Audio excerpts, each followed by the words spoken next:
Hey there, everybody. It's Dave here of Vikings versus SKOL, and next to me is Darren. And Darren's in another one of his moods this week, and we're going to discuss it. We're going to bang heads. First off, is JJ McCarthy any good? Did he really play that well? We're going to find out.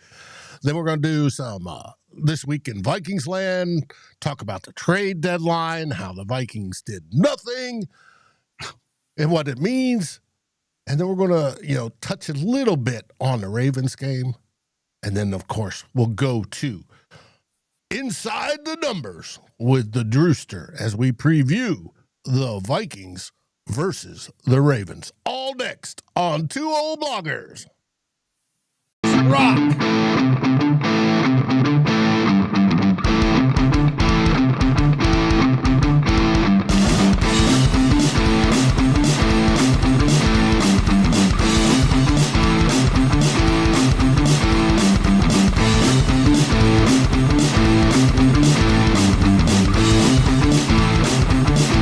Vikings First and SKOL presents This Week in Vikingsland with Darren and Dave, your two old bloggers. And we're here, and I want to welcome everybody who's in the chat. We have the Dan, we have Chevy, we have Forlorn Hope, Chuckster, Doc Proto's also in the house, and there is Norsefius. Welcome, everybody. I will catch up with the chat while Darren speaks. How is everything in the Great White North there, Darren? Any snow yet? Yes, winter has arrived indeed. We've got some snow now. It's been pretty cold the past week. So not much to do now other than watch football. Yes. and talk about it, which is what we're going to do today. Well, you could go ice fishing once the lake freezes over. Yeah, we're not there yet, and I'm not much of an ice fisher. Fisherman. Yeah. Okay. Oh well. Well, as I previewed this, as most folks know, Darren sends me notes during the week, and he sent me notes on this one, and he's wondering if the man on the viewers left, JJ McCarthy, is as good as we've been preaching. So let's get it started with Team One.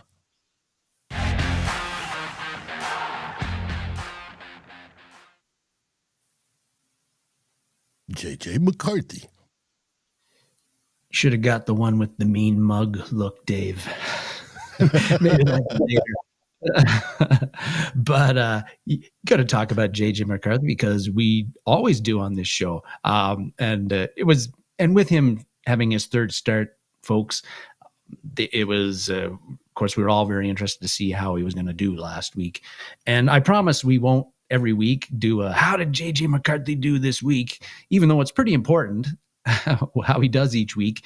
But this week, with him coming off, being, on the shelf for basically 6 weeks, and with his last start being so bad against Atlanta, this was pretty important to see how he would bounce back from that and perform. And the end result was great. You get a big upset win, or at least it was an upset to people who don't follow the Vikings, but even I wasn't all that enthused about their chances. But they get the big upset win on the road against a very tough Detroit team, and JJ McCarthy threw for 2 touchdown passes, and he ran for 1. So, and he got a lot of credit after that game for leading the Vikings to that victory. So again, end result was great. JJ McCarthy did some really great things. He had that clinching, beautiful touch pass to Jalen Naylor to close things out at the end of the game when we needed to have it. So a lot of good stuff there from McCarthy, and he got a lot of credit for it. But as I say that, how well did JJ McCarthy really play in that one? Because you look at, he passed for 143 yards. That's not very much. Completed 56% of his passes. if you want to get into the analytics side of things, NFL's next gen stats, which they'll flash up during the games at different times, they had him throughout the game having generated minus 0.11 expected points per play. Those are all not very good stats, Dave. But having said that, when we talked about last week, when we did Inside the Numbers with Drew and you and I asked you guys, like, what would success look like for you, for McCarthy in this game? I talked about a few things that, independent of his counting stats, whatever they're going to be, there were some things I was looking for that would be success to me in that game. And it was, I wanted to see him have better pocket presence and move around in the pocket better, not commit any turnovers or put the ball in harm's way.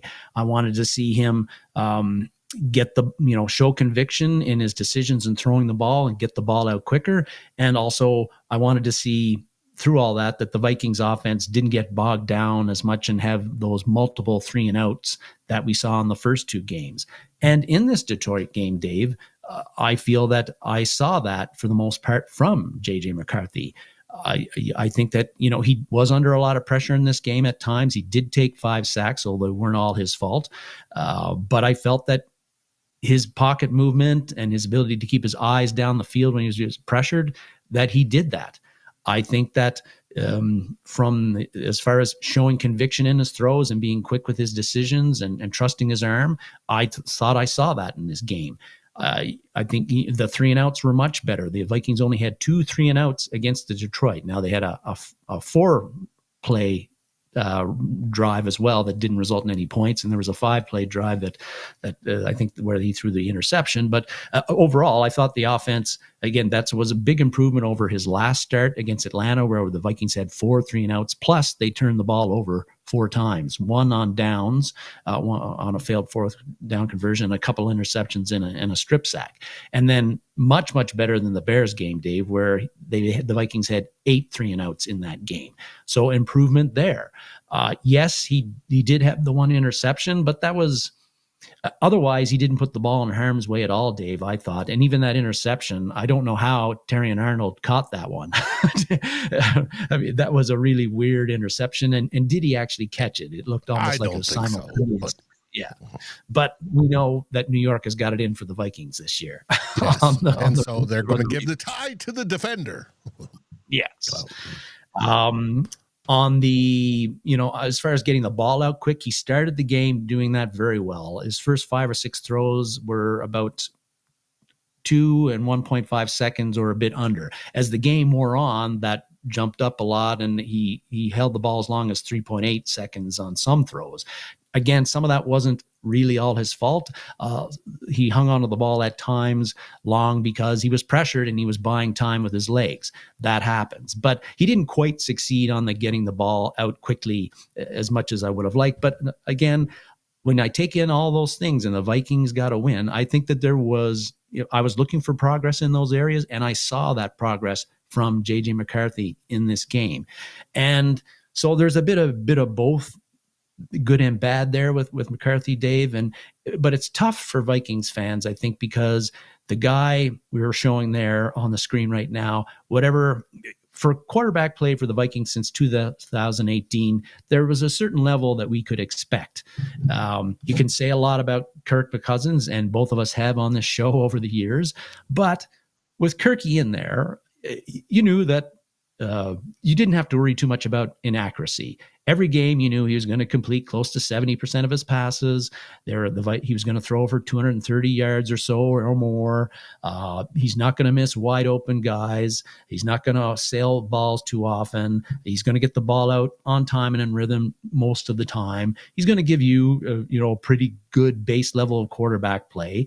And Sam Darnold last year was even better than Cousins at this until the last 2 games of the season, really. So we're not used to the kind of quarterback play that we've seen from McCarthy in his 3 starts and what we saw from Carson Wentz, when he replaced McCarthy for those 5 games where you're like, the receiver's open, but is the quarterback going to get it to him on time and in rhythm? Is the ball going to sail on him?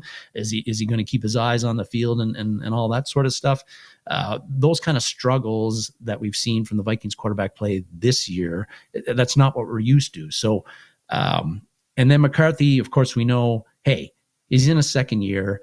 He's had 3 starts in the NFL. We know we've got to be patient with that. But as fans, again, it's tough because of what we've seen since 2018. And also, once the games start, Dave, of course, we're like, you want to see the improvement. You want to see everything click for McCarthy now in this game, because we got to win this game and we want to win the next 9 and have the Vikings go 13-4 and make the playoffs and go to the Super Bowl and all that sort of stuff. And for that to happen, McCarthy's got to get a lot more consistent and play better. But it just usually doesn't work that way with young quarterbacks, Dave. We know, we've seen this all the time. So we have to be patient, but it's tough to be patient. But still, as even though I cited some negatives from McCarthy's play last game, and we know he's got to get better, because I just looked up a few other things. He's averaging 148 passing yards per game so far over 3 starts. That's 42nd among quarterbacks who have played so far this year. His completion percentage is 56.7% right now. That is, again, that's that's 43, ranked 43 of the quarterbacks who've played this year. His quarterback rating is 73. That's 49th in the NFL, something like that. So those things have got to improve. But I did see improvement in the Detroit game compared to the Atlanta game and the Bears game. I think he was better.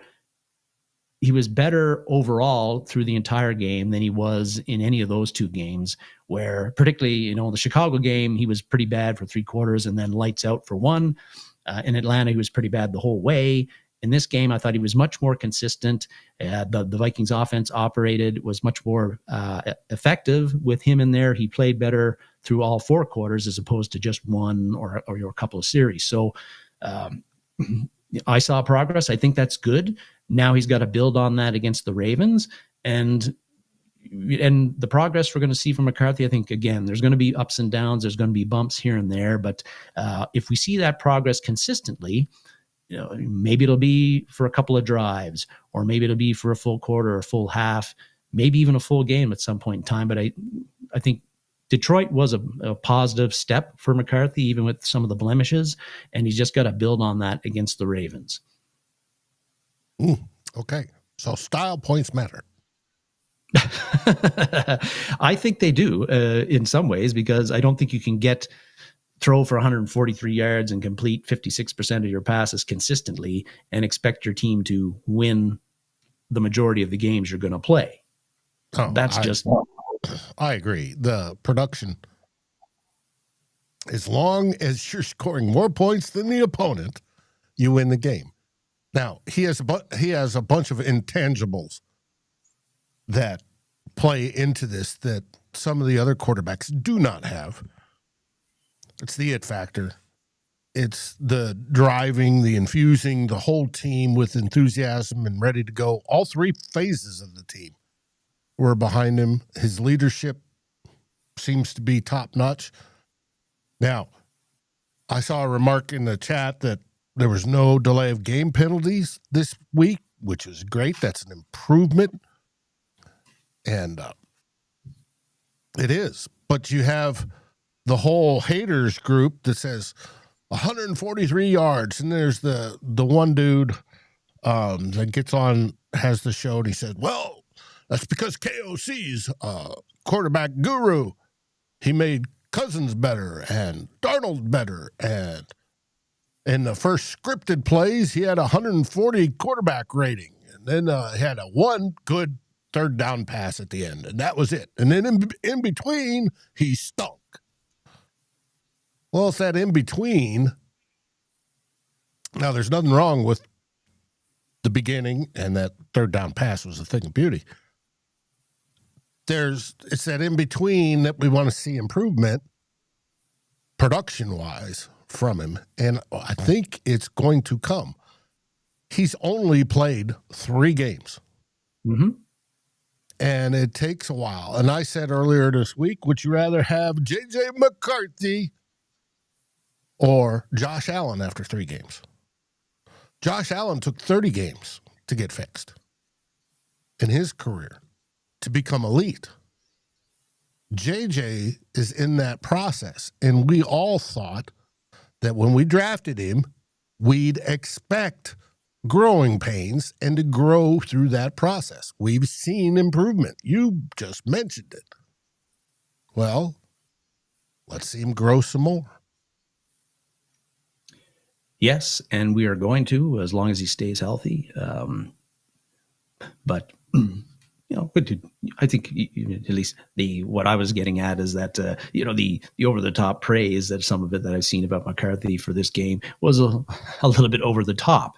And if he continues to, if the Vikings defense doesn't play as well as it does against Detroit in that game, the narrative might be a little bit different from this one, and that McCarthy didn't do enough. That sort of things. Again, I see progress, but when you're only throwing for 140, 150 yards per game, and the offense is generating 250 total yards, your margin for error in those games is pretty thin. You got to generate more offense than the Vikings have under McCarthy, and I think it will come. Will it come tomorrow against the Ravens? Don't know. But I saw progress from the previous 2 games to compare and looking at what he did against Detroit, and I'm expecting to see a little bit more progress. Will it be a huge quantum leap? I don't think so, but we'll see. I think he's trending in the right direction, and that's a lot of what we can ask from him at this point with the lack of game experience he's had in the NFL. Well, it's going to be interesting, considering we're back in the playoff picture. We're on the edge, but we're there. And how he continues to grow is going to be the determining factor, most likely, to whether we make it or not. And yes, 100%. Aaron QB is evaluated by wins. It's that simple. I've always argued that. Now, an individual game, not necessarily. But overall, when a QB retires, what do they look at? His win record. That's certainly what we've largely judged a quarterback like Kirk Cousins on his entire career. The stats look great. The overall record, not so much. Yep. So, hey, it is what it is. Now on to theme 2.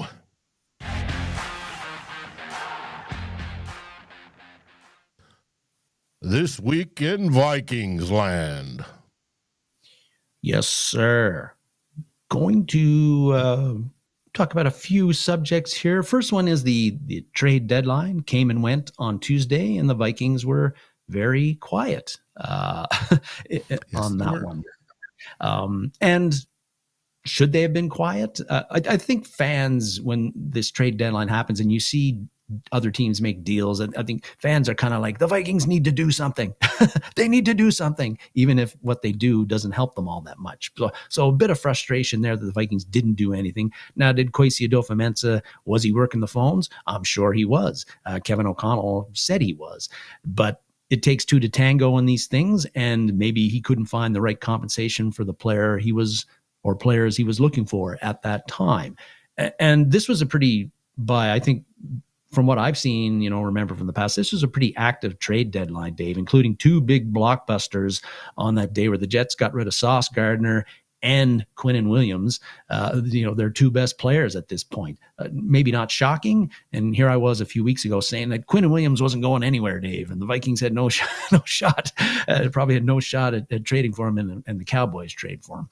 And we play the Cowboys in a few weeks. So anyway, but now Quinnen Williams, Sauce Gardner, would you have been happy? Would Viking fans have been happy giving up 2 firsts to get Sauce Gardner, or a second and a first to get Quinnen Williams? I don't know. That's pretty high compensation, even though they're pretty good players. And then even if you trade for those, Kwesi Adofo-Mensah would have had to have Rod Brzezinski work his salary cap magic to get their big salaries to fit in the Vikings salary cap situation, because we've already got a a roster swollen with big contracts through the extensions and the free agent signings we've made the last 2 years. I think they could have worked that out. Maybe they would have had to shuffle and trade a player or two along the way, but they probably could have got it done, but they didn't get it done. Is that a bad thing, Dave? No. No. To me, this is how I look at the trade deadline for the Vikings, in that I don't think that they were. Yeah, sure. Sauce Gardner and Quinn Williams, I think, would help the Vikings for sure, the defense for sure. But I don't think the Vikings, looking at them right now, 4-4, they're in the playoff hunt, but they haven't looked super good the entire season. Injuries have had something to do with that. I don't think that the Vikings are a Quinn Williams or a Sauce Gardner away from rattling off 9 straight wins and going to the Super Bowl. I think what would make them more of a Super Bowl contender and playoff contender is they got to get better quarterback play. And we just talked about that in the first theme. But, if your quarterbacks if you're getting consistent quality quarterback play, the kind that gets you multiple wins in a regular season and gets you to a record where you are making the playoffs and a top seed in your conference, then that's what's going to get the Vikings to the Super Bowl. And so they need JJ McCarthy to get to that kind of level as the season goes on. So the Vikings, they didn't need to trade for a quarterback. They got the quarterback that they want to develop and play right now. So JJ McCarthy is the guy that's going to take the Vikings, elevate this season and get us to reach our potential. I don't think that Quinn Williams or Sauce Gardner were going to be the guys that were going to do that for us, as good of players as they are. So that's why, I'm not as upset about the Vikings not being active at the trade deadline. And with the way they played in Detroit, it leaves an argument that when this team is healthy, Dave, that they can play with the best of the best in the NFC and the NFL. You can't guarantee health, but the Vikings have gotten healthier here as the season has gone on, as opposed to getting more banged up. The other thing that made me feel sort of not so bad about the lack of the activity in the deadline was that the whole NFC North pretty much sat out the deadline. The Lions didn't do anything. The Packers didn't do anything. The Bears did one thing. They signed Joe Tryon-Shoyinka to beef up their pass rush, but he could barely get on the field again with the Browns when he was with them. So I don't think he's moving the needle on their pass rush very much right now. So that's my thoughts on the deadline. A move makes some noise, it creates some news, but it shows that Kwesi Adofo did something, but it doesn't always mean you've gotten a better team. You've improved your team at that. And sometimes not making a deal is the right move at that particular time in the season. Yeah, I agree. Now, according to Tyler, the Vikings made a move for Quinn Williams, but Jerry Jones came in and just outspent whatever our offer was. Mm-hmm. And the Jets are obviously going into rebuild mode again. Yes. So they're, in their case, they're going to trade Williams to the highest bidder. And if we got outbid, that happens sometimes. Mm-hmm. I certainly, as I talked about during this little chat about the trade deadline, is that I don't think getting Williams at all costs or at a high cost is going to get the Vikings where we want them to go this year or even next year. Right. And so let's keep our 9 or 10 draft picks that we'll have next year, and hopefully Kwesi figures it out. Yeah, and the personnel staff figured out. Yep. Yes, the college staff, pro staff's all right. College staff is true enough. All right. Next topic is just looking at in the Detroit game. Justin, I want to talk about the Justin Jefferson, JJ McCarthy connection, which I think is still a work in progress, as is JJ McCarthy's play in general.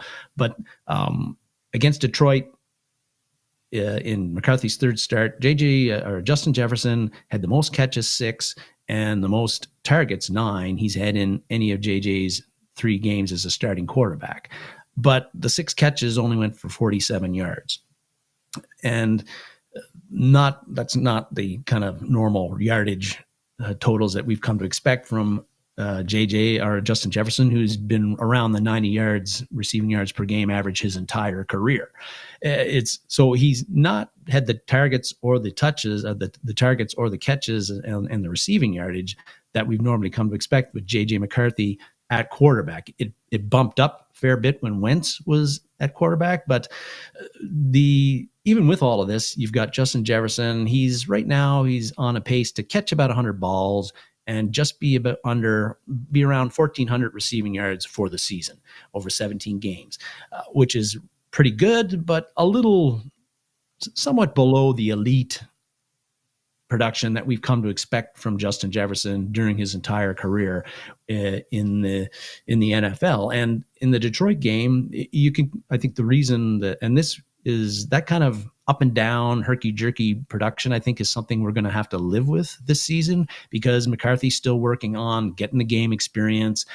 He's still working on, the technical aspects of his feet and his eyes, and being as accurate as possible in the pocket and as a quarterback. So he's going to miss some throws that maybe he should make to Justin Jefferson and other receivers. And I think that's going to mean the production might not be quite as sky high as we have seen. In the Detroit game, Dave, those 6 catches, those 9 targets, there was 2 passes in particular that, normally we would see Sam Darnold or Kirk Cousins would have made easily. That would have been a couple of more catches and extra yardage for Justin Jefferson. McCarthy was inaccurate on those throws. I'm thinking of, he was rolling out right on one play. Jefferson's wide open on the sideline. The ball sails on McCarthy. And then there was that 3rd down play catch that got overturned by New York again. That was a little bit lower and more outside than it needed to be from McCarthy again. I think that those things, McCarthy hopefully irons those out, but I think that sort of inconsistency from McCarthy in his throwing mechanics and where he's putting the ball, and also him just learning to read defenses properly and know where to go with the ball, I think that's going to mean that Justin Jefferson's this year, his totals hopefully won't, but I expect that it's going to be it's going to be an uphill battle for Justin Jefferson to get the kind of production with McCarthy at quarterback that we've come to expect, which is okay, but just something we got to be aware of as a fan, and we hope that as McCarthy improves, this connection improves, and it will.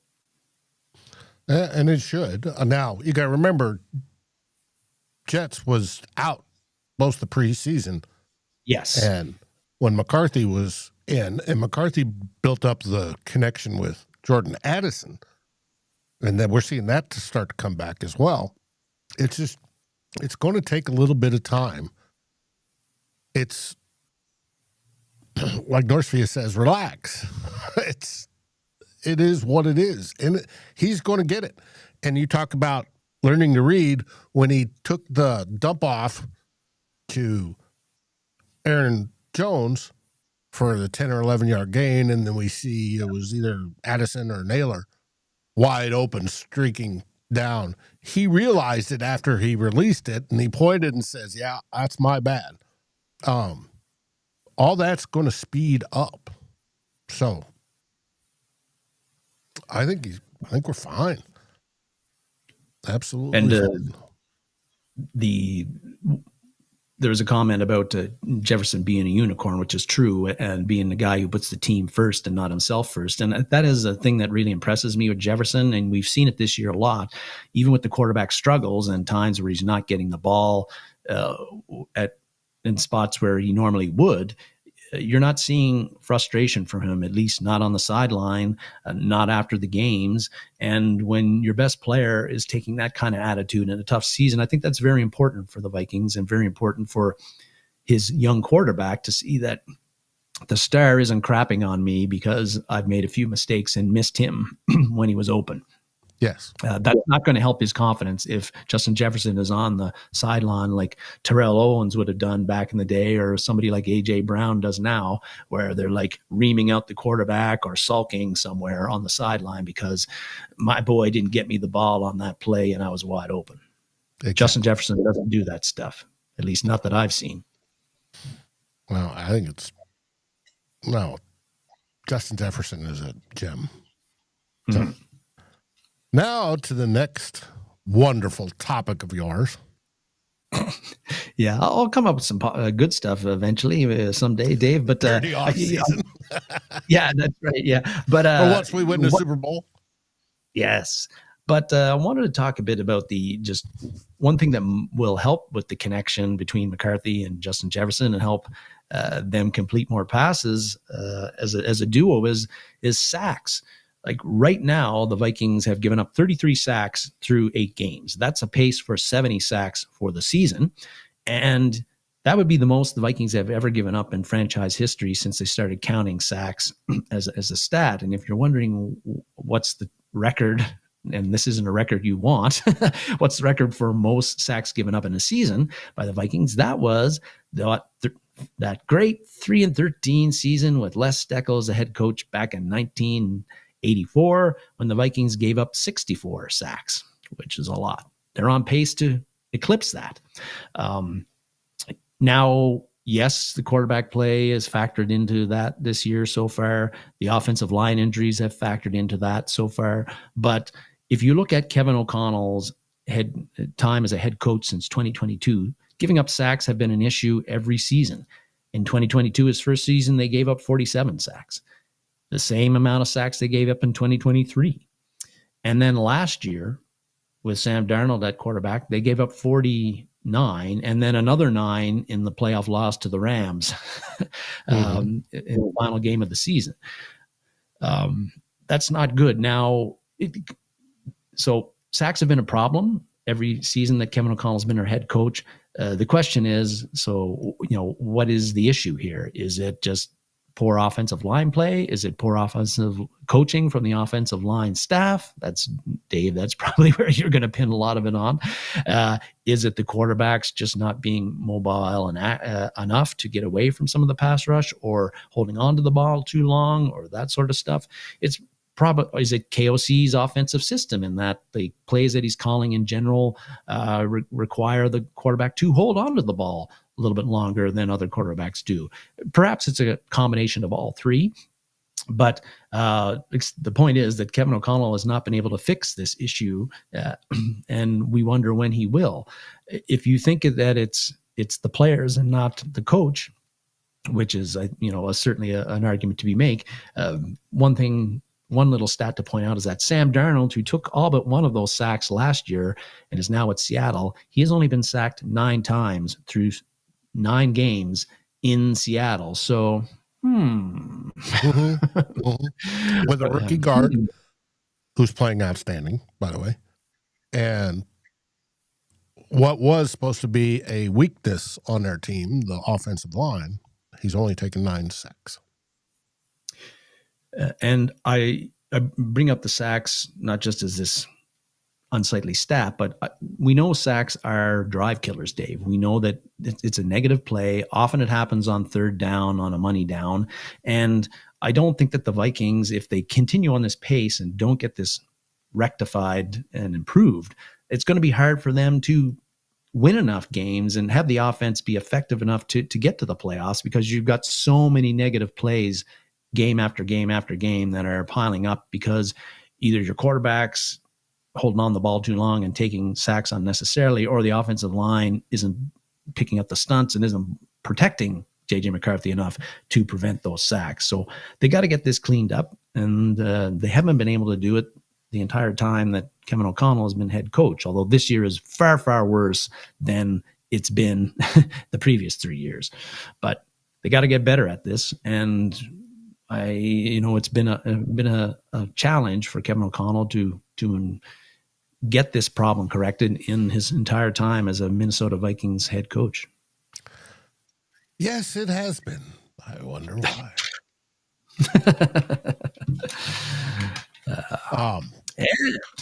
But hey, the full offensive line still has not played together yet this season. Will they ever? I suspect Brian Kelly will eventually make it back to the team. He may make it back as early as this weekend, but I doubt it. But we'll see. And then once we got all 4 of the guys, 4/5 of it, we did a lot better. So, yeah, I read somewhere where the Vikings had their highest overall passing grade by Pro Football Focus against Detroit in that game, and the fact that they had both starting tackles, both starting guards there in the game.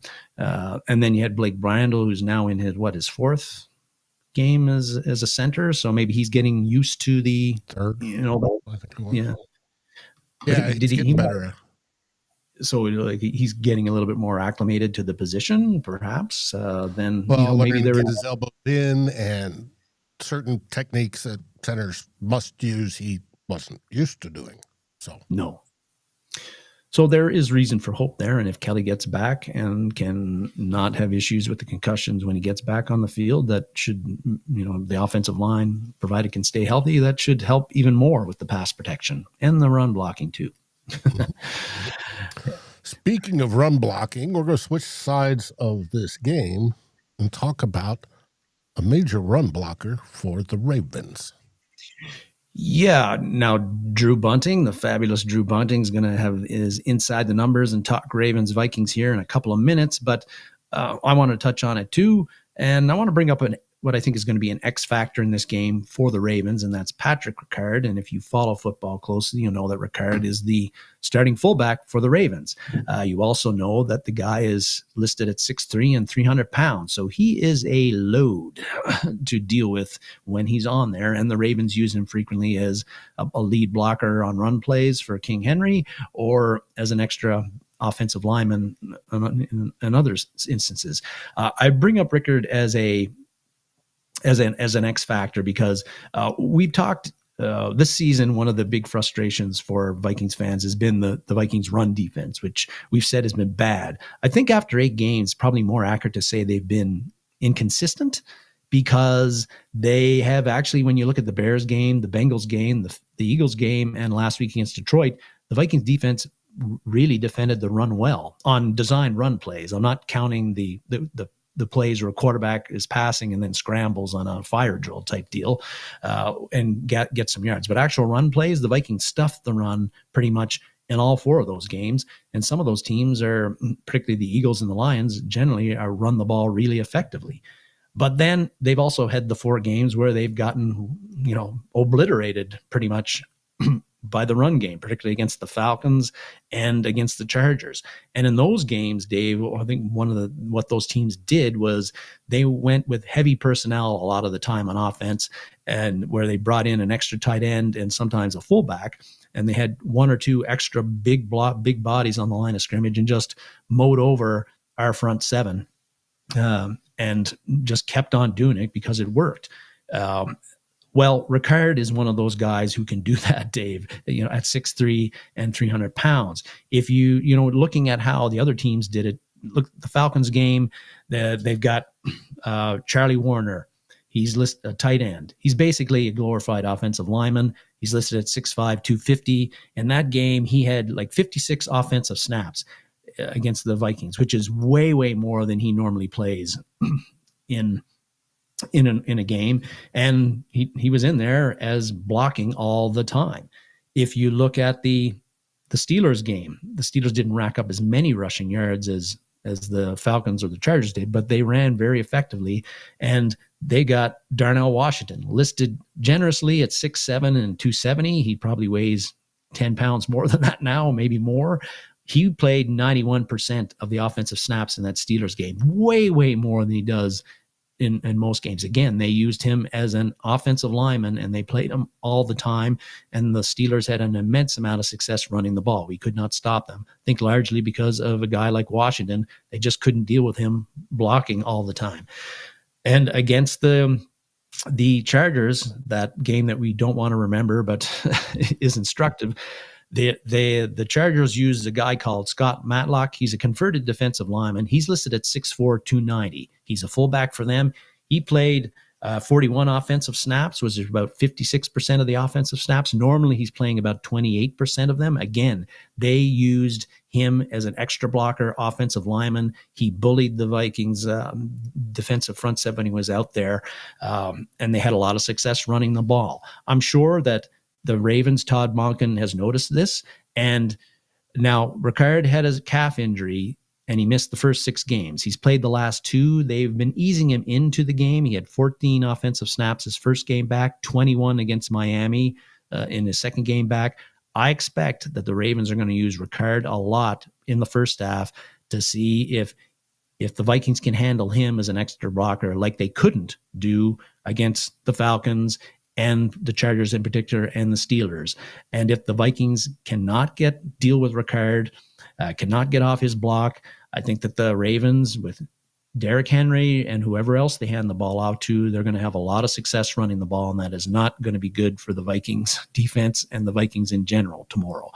A bit of positive news about this, Dave, is that the Lions also like to go heavy at times, and they have had success doing that against the Vikings.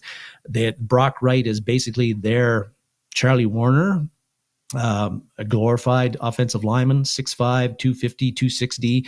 Last week, he played 35 offensive snaps against the Vikings. That's a normal usage for him. Detroit was not successful at all with the run game. The Vikings were able to handle the Detroit heavy personnel. So they have at least shown that they could do that in one game. They need to do it again tomorrow against the Ravens, I think, to win this one. And I think that's going to be the key, that they do, that Brian Flores has figured out a way to stop the heavies with the people we have on defense. And now our defense is getting healthier, which is a great thing. But yes, very much so. Having Gink back and, everybody getting up there, it's good. So, and yeah, because going heavy is a trend the league's going in right now. So you got to figure out a way to stop it. You do, and Jalen Redmond, I think, played over 90% of the defensive snaps last game, so having him on the field a lot of the time, maybe that's another part of the solution for the Vikings that they figured out, is that they need Redmond out there, and they don't need Tyrion Ingram-Dawkins out there, seems to be was young and inexperienced and then Levi Drake Rodriguez, his snap count was down a lot last game against Detroit compared to other games too. Now, he was effective with the snaps he had, but I think he wasn't in there on a lot of the running downs.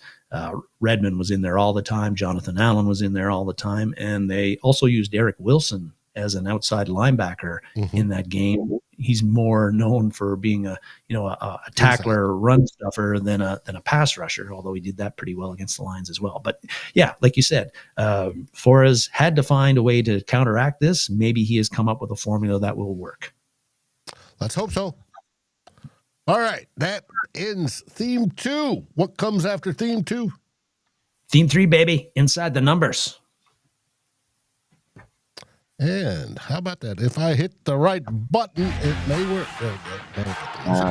So many buttons, Dave. So many buttons. I know. So here we go. I want to thank everybody that's still in the chat talking. T-Bass joined us, and we will see. Time for the Drew start.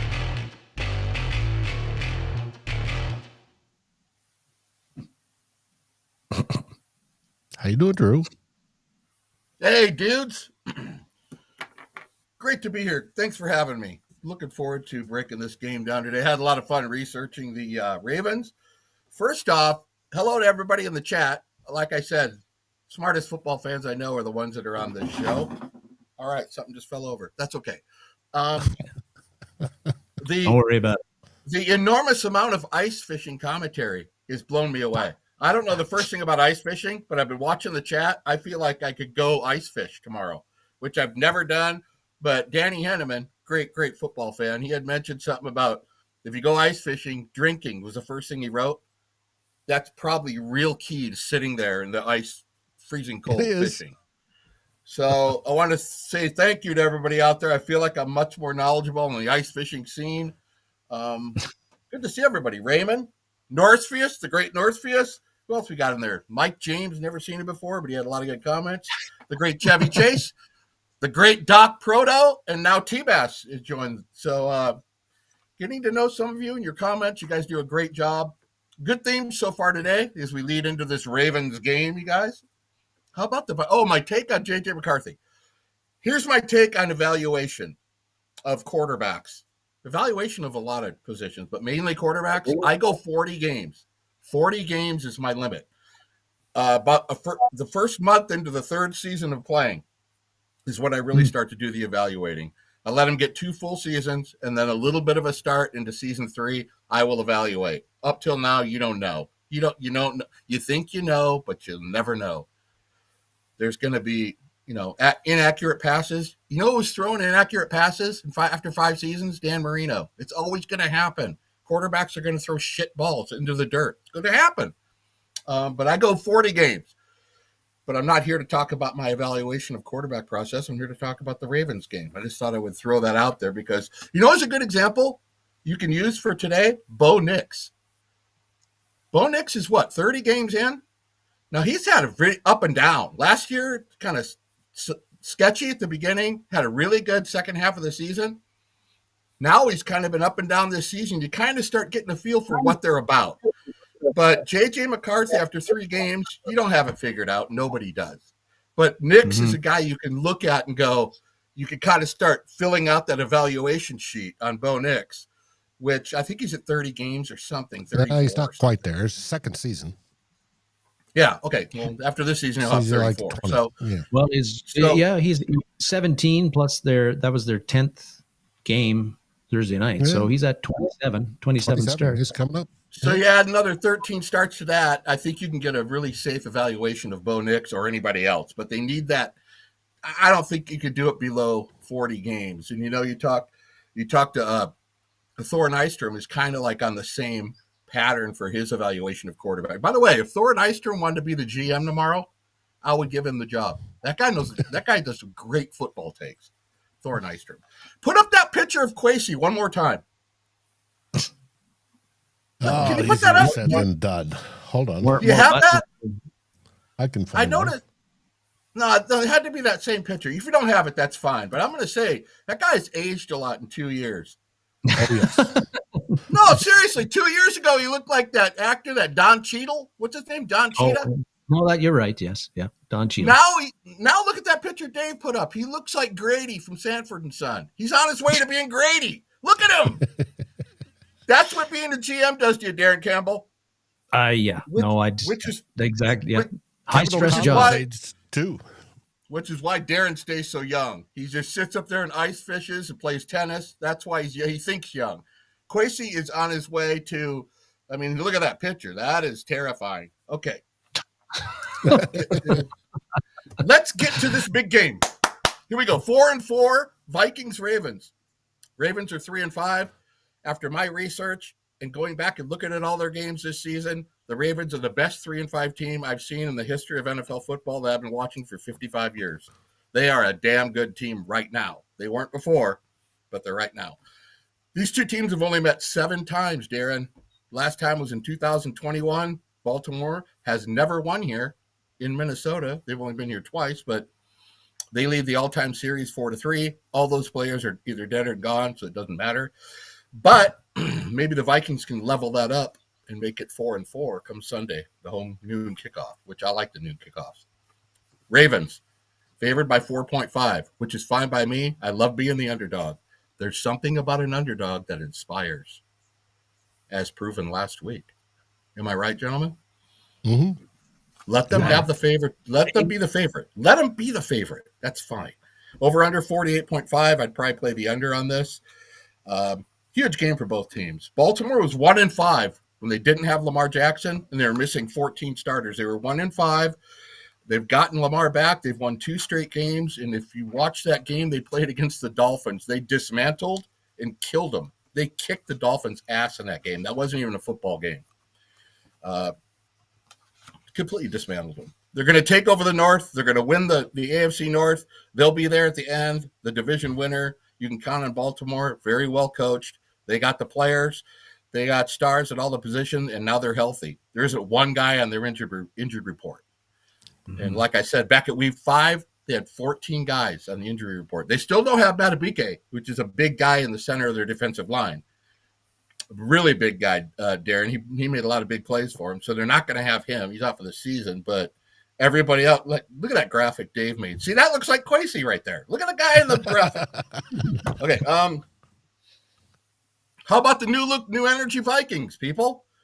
You got to like what you saw.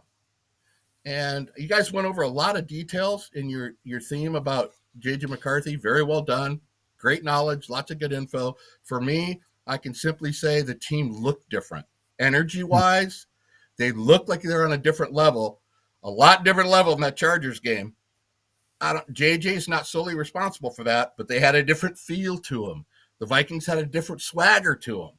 That's what's important to me, is to continue with that. In this game, it's going to be he infused all three sides of the ball. Defense and special teams were all pumped up because JJ got him that way. Like the cats in the chat today talking about that ice fishing. I definitely want to go ice fishing now. The fish tastes better with the colder water? Right? It does. Really? That's a true statement. Wow. Mm-hmm. By the way, I went in. Spring is a good time if you're not frozen, not ice fishing. Spring's the best time to catch fish. When the water's cold. They taste so clean.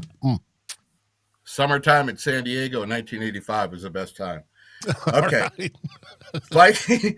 Vikings, in my opinion, they're playing. They carry this thing over, and that's one of my things I'll talk about in my keys. But we look at all the numbers. We flash the numbers up there. There's a lot of numbers to go through there, and most of them are probably boring, but I wanted to put them up there so you people see it. The one that stands out to me, and I think the one that gives the Vikings a little area that they can maybe take the Ravens to the woodshed, 28th in pass yards, the Ravens are. 28th. 183 yards a game is all they pass for, and the Vikings have the 8th best pass defense, allowing only 194. You balance it out, that's about 188. Vikings hold Lamar Jackson under 200 through the air. That's going to be a big stat for them. And I think they could take advantage of that. They're 6th in rushing yards, the Ravens, and the Vikings are 20th. So they're going to have to work on that because King Henry's coming to town and may not be what he is, but we'll talk about him in a key coming up also. Basically inside the 10 with Lamar Jackson, Derrick Henry, you got a big problem on your hands. But I think there's ways to slow them down. So there's all the head-to-head numbers. Lots of points here, but the important thing is that Baltimore pass offense and the Vikings pass defense. They're going to have to – you go with what got you there. You go with your strong points. Get Baltimore and somehow get them in those passing downs because that's what you want. When they start rolling with Henry, they roll the shit out of you because they can do anything they want when Henry's ripping off 12, 15-yard gains. That's how Baltimore's been beating people the last 3 years. Like I said, not many teams are coached better than the Ravens, especially offensively. You get Harbaugh and Munkin working together, making a strategy and a game plan. They'll come ready to play tomorrow, and you have to step up. You have to take your game to them and make them adjust. Because if you don't, Baltimore Ravens will adjust right over you. Maybe they can take advantage of that Baltimore lack of pass offense. But, Baltimore, you mentioned the 143 yards by McCarthy. Lamar Jackson never gets talked about for having big yardage games in the air.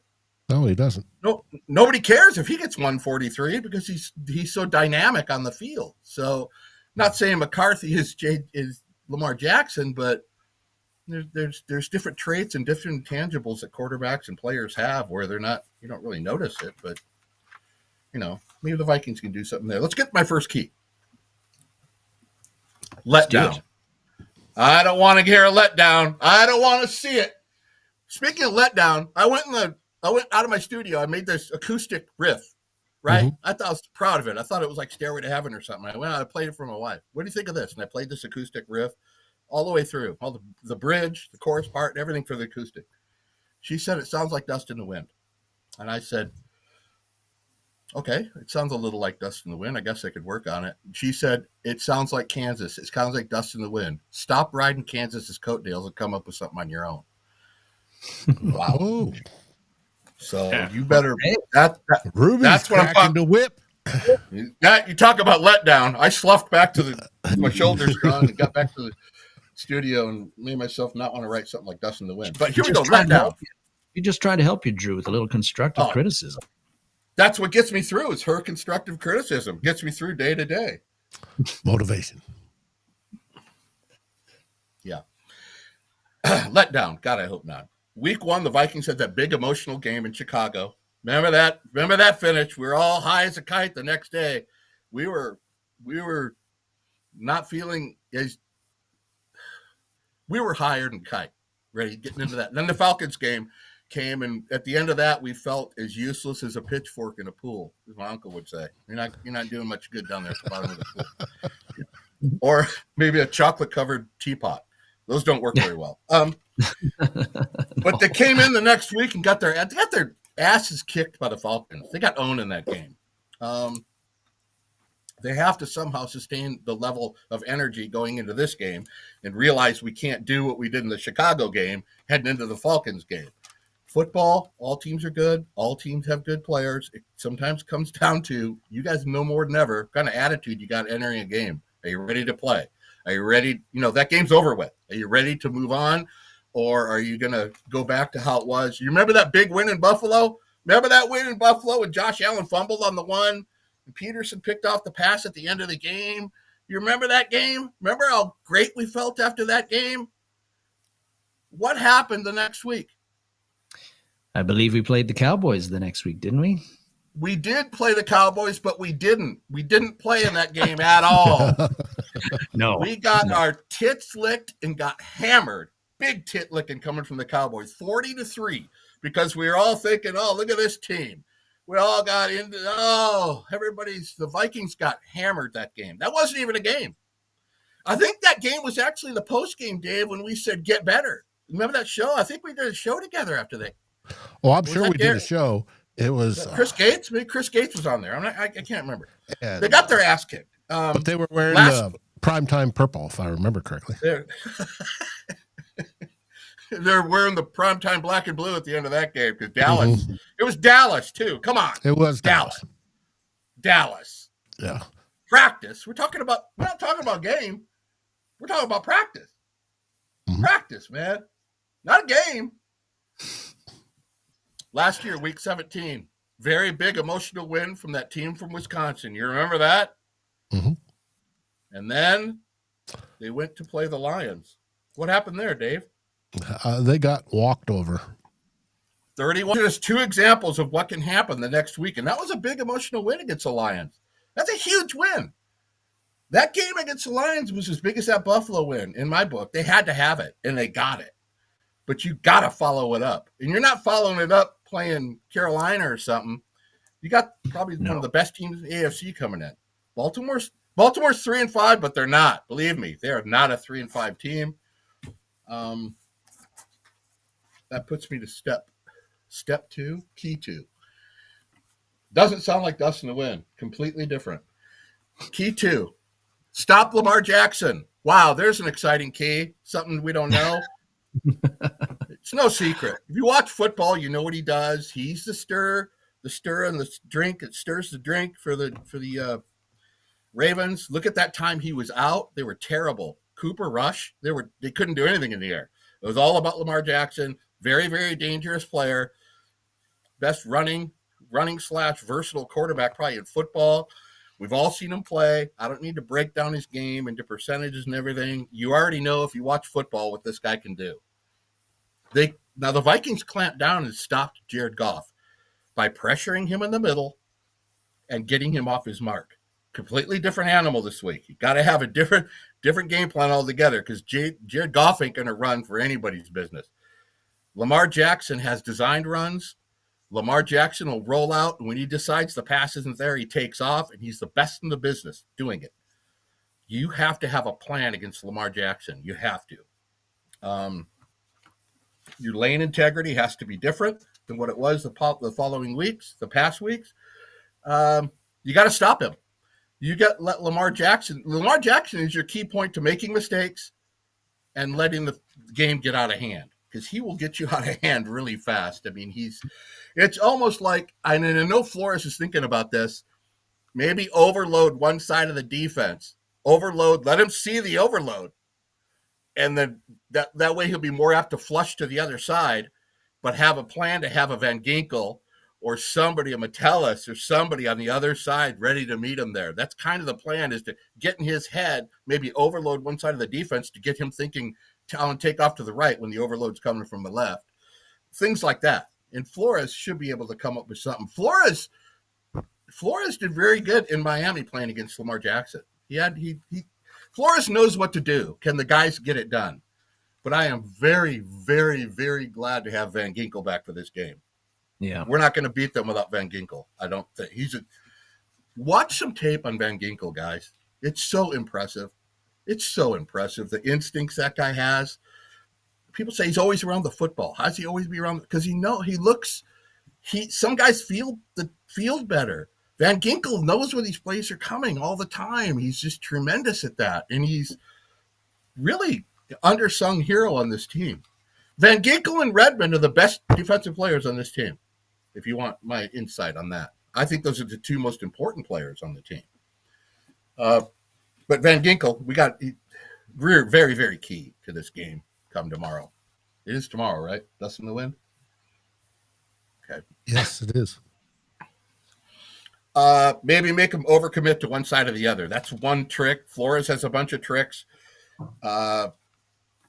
Metellus is going to be big tomorrow. The defensive players are going to be big. I'm not worried much about the offense. I'm more worried about the defense. Key three. We got something. You got a picture of Derrick Henry. He probably looks a lot like Kwesi now from the face. He's been in the league 40 years. But Vikings are coming off a most excellent job of stopping the run. How do you hold Gibbs to 65 yards allowed the Lions got? And Saquon Barkley, they put him in a capper too. And then let Gainwell get 100 yards. And then that cat from the Chargers, Vidal Sassoon, whatever his name is. How does Vidal and Gainwell run all over you, but Barkley and Gibbs don't? Whatever. That's a mind fuck trying to figure that out. Don't try to figure that out. Derrick Henry, not what he used to be. We're all in agreement. But Derrick Henry is a guy that can, week in and week out, can get 160 and a couple touchdowns. He's a very dangerous player, especially inside the 10-yard line. They'll always go to Derrick Henry when they're inside the 10. The first down play is always Derrick Henry. That you can bank that of 99 to 100%. It's always Derrick Henry. So you got to be ready for that play because there's a reason they give it to him down there. The guy's a really good short yardage back. He's not the receiver. Gibbs is. You still have to shuffle defenders to him, but you don't. Another thing we don't need to go over, Derrick Henry getting downhill to the second level. When he gets to your secondary, no one wants to tackle Derrick Henry, Darren. Nobody. Nope. Not a cornerback for sure. He's not been the typical Henry so far this season, but he is still a very dangerous back. And like as much as Lamar Jackson is the straw that stirs their drink, Henry is too. When you put Henry in a capper at the beginning of the season when the Ravens were losing those games, Henry was getting kind of shut down. But they had Cooper Rush to go to. They didn't have Jackson. So that's how you kind of one-dimensionalize, if that's a word, one-dimensionalize the Ravens, is taking one of them away. Well, they're both going to be there tomorrow, so you can't really use that kind of strategy. But they have to put Derrick Henry, they have to stop him. They can't. You get the Ravens in 2nd and 2 all day, you might as well just start drinking the bourbon or start hitting it with the whiskey or something. 194 yards passing in a game. Vikings can deal with that. Flores defense, as we get to the summary here, Flores defense will be right on with that. Baltimore, I have this in my notes. Baltimore has allowed 37 points 4 times this year. Wow. Like I said, different team at the beginning of the season. And they gave up a combined 79 points in their first 2 road games inside the numbers. That is a lot of points for 2 games on the road. Their defense has settled in, though. The last 3 games, they have 17, 16, and 6. 3 below Mendoza line, Darren. All those numbers are below the Mendoza line we talk about. 19 or less, you're going to win. You hold an NFL team to 19 or less, you're going to win the game. I've researched it with my head, my brain, and my mind. Hopefully they have a little early season stuff going on, giving up all those points, because they're going to need more than 17 or 16 or 6 to beat them tomorrow. Ravens used to own the NFC. I don't know if you guys know this. NFC teams Lamar Jackson was 24-3 against NFC teams. 24-3. But recently, he has had a couple problems. He's 0-2 in his last NFC games, including over the past 12 months, he's 0-2, including a loss to the Lions. So maybe a little bit of that domination is wearing off a little bit. You know what I mean? But 24-3 is a pretty good record against any conference, however you want to look at it. Big Ten, SEC, anything. And I think this game's going to be close, coming down to the end. Two of the league's best kickers are going to be going not head-to-head, but special teams to special teams. Loop and the great Will, Ricard. Loop and Ricard. More than likely, probably going to be decided on one of these guys, the toe of one of these guys, but they're both excellent. This is probably the best kicker matchup of the year in the NFL. How's that for excitement? Kicker matchup of the year in the NFL. You're really selling it, Drew. Ooh, God, a kicker matchup. 94% to 92% completion so far this season. That's big pretty good. Mm-hmm. Hopefully we can throw him for a loop. Hi-hat sound. I give the Vikings, and I may have my Homer pants on, even though I'm not wearing pants right now, but with this prediction, I might have my Homer pants on. I give the Vikings a 53% chance of winning, which I don't do math, but I think that's a little better than halfway. But this is kind of a pick'em game. After I researched this game, offensive line, defensive line, secondaries, Lamar Jackson, JJ, Flores, O'Connell's going to attack him. How's this going to work with Harbaugh? This, to me, is a tougher game than the Lions, I think. And I didn't go into the research thinking that. I didn't. I thought, just peripherally looking at the Ravens, I'm thinking, there's problems, and this is a tougher game than the Lions.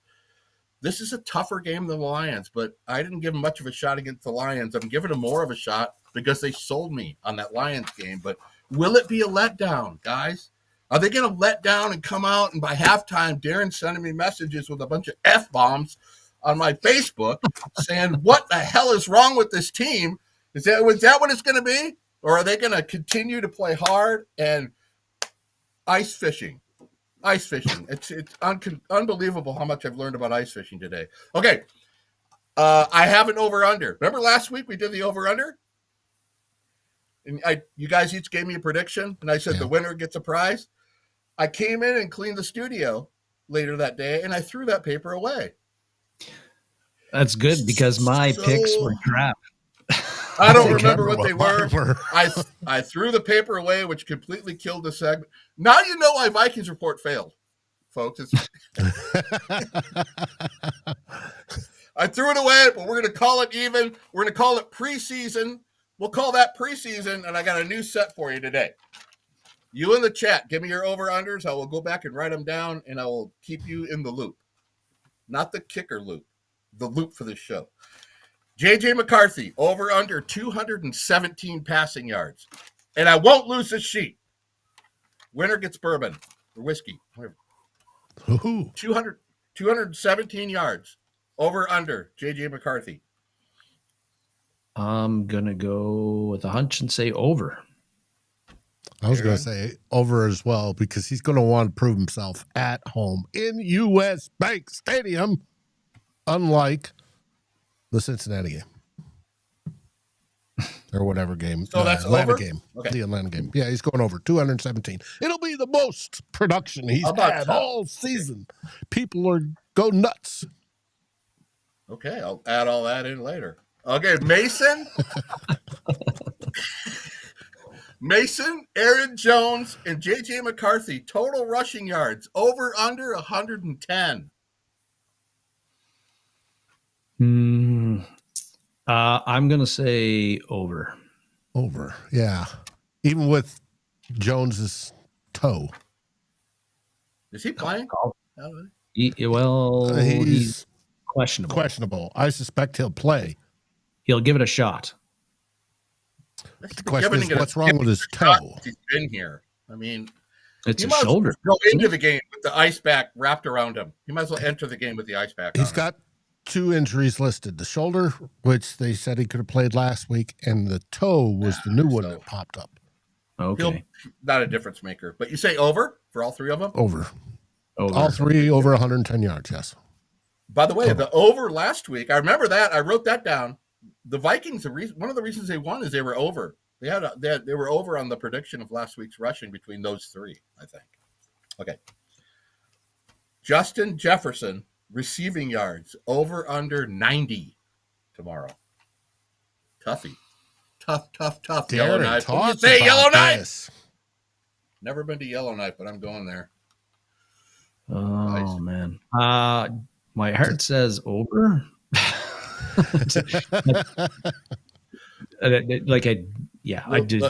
Right. Connection's got to get better as you go over. I think that we're trending in a positive direction in that area. Let me tell you something, Darren. You've been a fan of this team 50 plus years. You don't do anything with your heart. Believe me, that's a bad move. But I'll put you down for over. David Stefano, what do you got? I'm going to go under because I want the whiskey. Got to differentiate. Yeah. We can't have all the correct choices or nobody wins. Well, we do a tiebreaker then. You know what the tiebreaker is? You got to sing a Zeppelin song without missing a lyric. Okay. I don't sing. Viking sacks on Lamar Jackson. This is a big one now. Over under 3.5. That'd be a heck of a game if they have over 3.5 against him. Be more than dust in the wind. All we are is dust in the wind. It sounds like Kansas. Don't sit on Kansas's coattails. Write your own. I'm going to go over with this one. Jackson has taken more sacks than normal this season. Oh, I'm going under. But don't go under just to be different, Dave. Go what you want. Pick what you want. Oh, I think that's what he wants. No, that's what I want is under. Yep. I know that's what you want. You want 10. We'll probably get 3, but 3.5? Yeah. If we get 3.5, we're winning. Or over 4. Okay, last one, number 5. Vikings points scored. Probably most important of all, right? Like Dave said, team that gets the most points usually wins. Usually. By the way, the point of the show is you noticing that Seattle had a crappy O-line before the season. That is very good knowledge. It's a very good eye because I had them at 26th on my offensive line list, and look what they're doing. I know they're one of the best. They made me look stupid on that list, but you know who helped me? The Texans. I had them at 32, and they are following through on that 32 prediction. So they helped me. They balanced it back out. Okay, Vikings points scored over under 24. Over. Man, I hate giving the same. I'm going over, but it has to be over, I think, for the Vikings to win this one. They got to be over 24, I feel. You want me to make it 34 so it's easier? I'm under then. I'm going over 20. JJ McCarthy, over under passing yards, 450. Is that easier? Okay. Dave, what do you got? Over under 24. I got over. I think we win this one. Yes. And it'll be via the offense. I think Jordan Addison's going to have a day.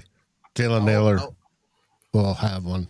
TJ Hawkinson is going to have a day.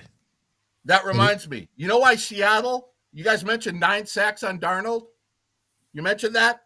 And they're supposed to have the worst offensive. Let me tell you what Seattle does. I did a little research on them because I researched football because I have really nothing else going on in my life. Seattle runs a 2 tight end system. Get this, 2 tight end system. And you think when 2 tight ends are in, they're running it to Walker or Charbonnet, right? Every time. They don't. They don't. They have a very slick 2 tight end offense where they're going to send one out and they're going to have one block, but you don't know. They don't. It's not like Oliver and Hawkinson. We clearly know one's the blocker and one's the receiver. They got A.J. Barner, Michigan, and then they got somebody else. I don't know his name, but I watched their tape. Arroyo. They run the 2 tight end system on their passing attack. And how do you avoid sacks? Dig routes to the tight end, screens to Charbonnet. Small, short, shallow crosses to the tight end. Watch Seattle, how they use their tight end. That's how they avoid their sacks so much. Now, if the Vikings want to lower their sacks, use the tight end more. They don't use the tight end enough. They don't. That is I'm going to be out. That's the last thing I'm going to say about it. But let Seattle show you how to. You talk about how they're going to lower it. It's not always the offensive line. It's the game plan. The passes that you throw. Look at how Seattle uses Barner, dude. It's crazy. They throw a lot of screens. They don't allow Darnold to get in much trouble back there. They don't. Use that. Use scheme a little bit. Are we going to see more CJ Ham this week? Come on, Dave. You're waiting for that screen pass, aren't you? Ham has pretty consistently played the same amount of snaps every game since Ham's a good player. He came here, which is somewhere between 8 and 13. I will say this to end my time. After that Lions game, if the Vikings beat the Ravens, come up with a win right here, they're officially, in my book, back in the race. Not after that Lions game, but this game. To me, this is the one. If they win, they beat the Lions and they beat the Ravens back to back. They are in it, baby. Yeah. Well, beating the Lions, I said it puts them on the edge. Right. If they win against the Ravens, they're in it. Yeah, I think so too. They would. Yes, definitely. So that's about all I got today. It's my little helmets. That's my preview. Anything you guys, any questions you have? Any questions anybody has? Ask me about anything. Ice fishing, dust in the wind, baselines. Ask me. No? Okay. Who's your player of the game? Wait, let's make it better. Who's your defensive player of the game for the Vikings? My defensive player of the game is going to be Cashman. And be interested to see if how Flores deals with Lamar Jackson. If he with Hurts, they had a spy on Hurts at times, and I wonder if Cashman's going to be kind of the spy dude on Lamar Jackson, or if they use a spy all the time, some of the time, or none of the time. It's a great answer. David, who do you got? Yeah. I've got Van Ginkel. Wow, two great selections, guys. He'll have a Gink 6. I will decide who the better player is when we talk next. I will be the deciding factor because I am El Capitano when it comes to this shit. This is my segment. Nobody else. I don't want anybody stealing it from me. My segment. I am El Capitano. Miss Dumbutt ain't here no more to tell you what to do. Did you get that from the Love Boat cruise? Yeah. Captain Stubing. Yeah. Don't ask me what I had to do to get it either. That's not the Love Boat I was referring to. But anyways. Oh, you're talking about the regular Love Boat. Oh, the Fred Smoot Love Boat. Oh, that one. Wow. I wish I could have been there. That's good for me, guys. Come on, we can get this win. The Vikings can get this win if they don't implode. Stop with the special teams penalties. Stop. Why do they have those so much?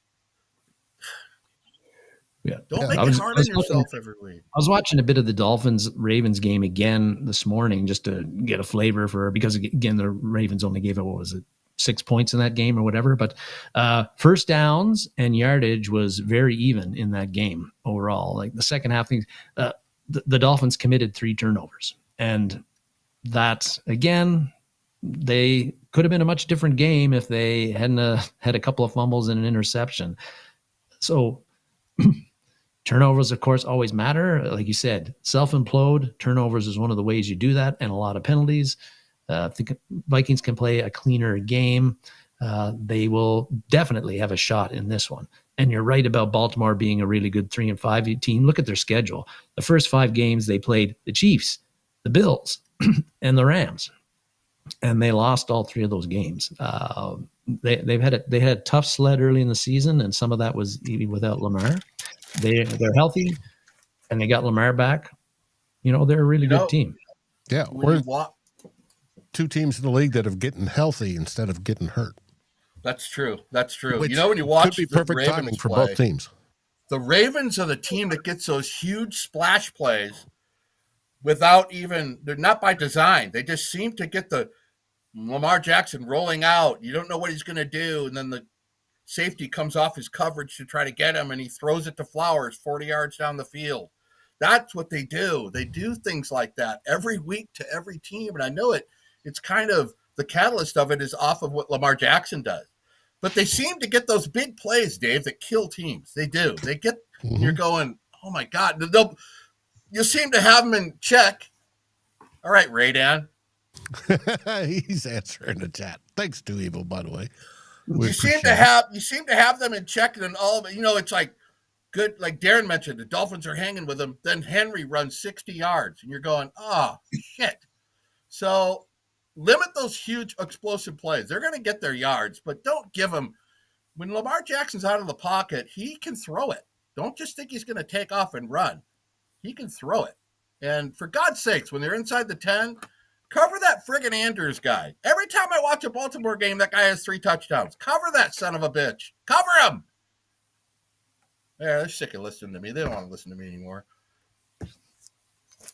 Happy ice fishing. Happy fucking ice fishing. Any last words there, Darren?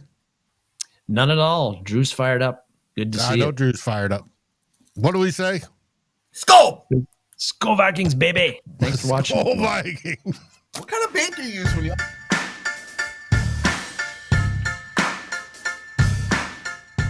Like, subscribe, and ring the bell. And rate us on your favorite podcast aggregator. Darren and Dave, thank you for watching this episode of Two Old Bloggers. We look forward to seeing you on every show on the new Vikings First and SKOL. You can find our podcasts as part of the Fans First Sports Network. Sports takes for the fan, from the fan. SKOL, everybody!